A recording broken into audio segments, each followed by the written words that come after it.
Now, thousands of people travelling from Central America, you may remember the images, they're trying to get to the US. Their journey was stopped. It's now restarted. Angela and our team in the Cube have been looking at this. That's right. Thousands of people involved in this, making that journey, many of them from Honduras, one of the most dangerous countries in the world. People fleeing crime, fleeing poverty, in search of a better life as they make their way to the US border. Well, let's just show you some video footage which emerged yesterday, showing people making that crossing into Mexico from the hours-long trek on foot from the Guatemalan border. And thousands of people, as I said, mostly from Honduras, seeking refuge in the US, fleeing poverty and violence. Many ignored police to board buses out of fear that they would be returned to the country that they had fled from.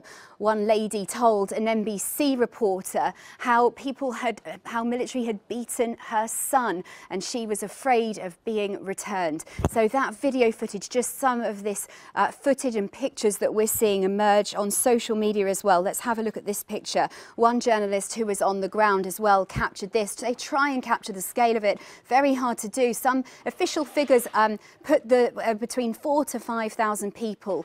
Some are quoting 7,000, but from our research we're putting it at between 4,000 to 5,000 people. And this was on a motorway south of Mexico as people make that journey. But let's just show you the route of what they have ahead of them, the journey they've had so far as well. Take a closer look here on the map.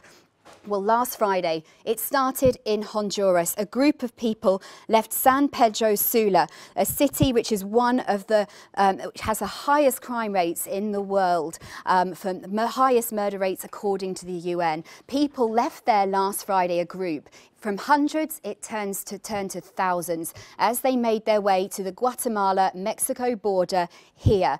Well, many people there yesterday you were seeing that video footage, pictures emerging. That journey, not easy. People resorting to jumping into the river and attempting to swim across it. Let's just leave you with a picture, a bit of video footage of that. Let's just quickly show you. Here you can see people trying to make that desperate journey across the river, resorting to anything to get over into Mexico to continue their way to the US. We'll keep you up to date on this story.